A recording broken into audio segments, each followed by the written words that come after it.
ابل شیخ ادریس صاحب دامت برکاتهم العالیه د دارالعلوم حقانیه کوړه خټک د مدرسې د دستربندۍ په موقع طالبانو ته خطاب کوي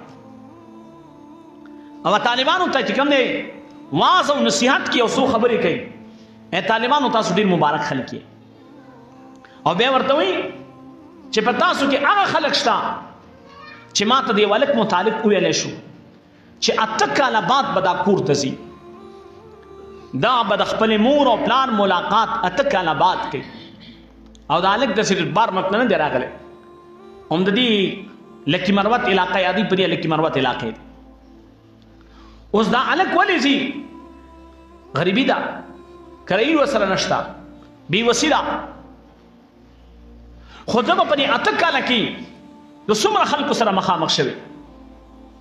په دې 8 کاله کې به دا د څومره طالبانو سره یو ځای په کمره کې پاتې شوي څومره خلکو سره په جمع کې په صف کې پاتې شوي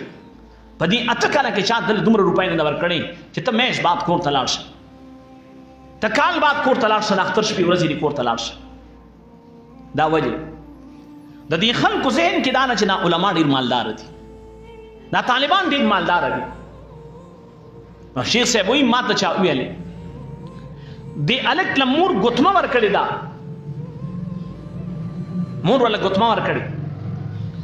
او ورته وایي بچیا چې کله خلک د علم نه فارغېږي نو زموږ د دې د حقاني ترتیب بدای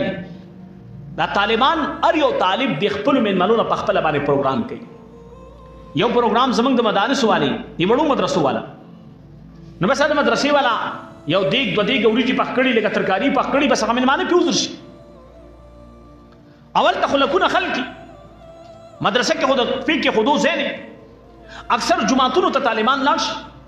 یو جماعت ته که په جماعت کې ځای میلاو نه شي نو دا مخې ادیره ده په دغه ادیرو کې چې کوم دی خلکو خپلې خیمې لګولې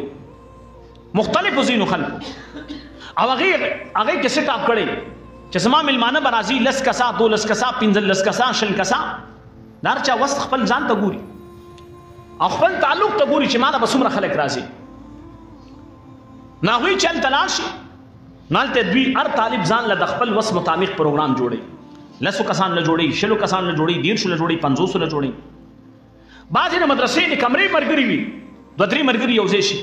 هذا لکه ستا څو مېلمانه به وي زما به 10 مېلمانه وي ستا به څو مېلمانه وي زما به 10 مېلمانه وي ستا به څو مېلمانه وي زما به 10 مېلمانه وي راځه 30 مېلمانه شو په شریکه باندې به پروګرام وکړو یو وایي زه به چې کوم دی وریجې پخې کړم بل وایي زه روټۍ راوړم بل وایي زه ترکاري پخه کړم ملګرو ته یو بل معلوم وي نو مور مې راته وایي چې ته دا خلک به خپلو مېلمنو له روټۍ تیاروي پروګرام به ولله کوي تاسو به څه نه بچیا دا ګوتمه به خرڅه کړي او دا ګوتمه چې ته خرڅه کړې نو خپلو مېلمنو له به پروګرام وکړي شیخ صاحب وایي ما ته چې کوم اطلاع وشو خلکو چا راته وویلی وایي ما دا طالب راوغوښتو وایي دې طالب ته مې ویل چې قصه راته وکړه وایي راته وایي چې شیخ صاحب بس وایي ما ورته چې نه قصه راته وکړه هغه طالب راته قصه وکړه چې 8 کاله بعد به کور ته ځم او مور مې دا ګوتمه راکړې وه ما ورته چې مور دې ګوتمه له ګوتې نه ایستله نو څه حالت و راته وایي چې شیخ صاحب ډېر بد حالت مور مې ژړل خو مور مې په دې نه ژړل چې زما د ګوتې نه ګوتمه ووتله مور مې ویل چې دا اوښکې زما او دا ژړا د خوشحالۍ نه ده چې زما کور ته الله رب العزت دین را دننه خو بېوسي مې ده نو شیخ صاحب وایي ما دې طالب ته وویلې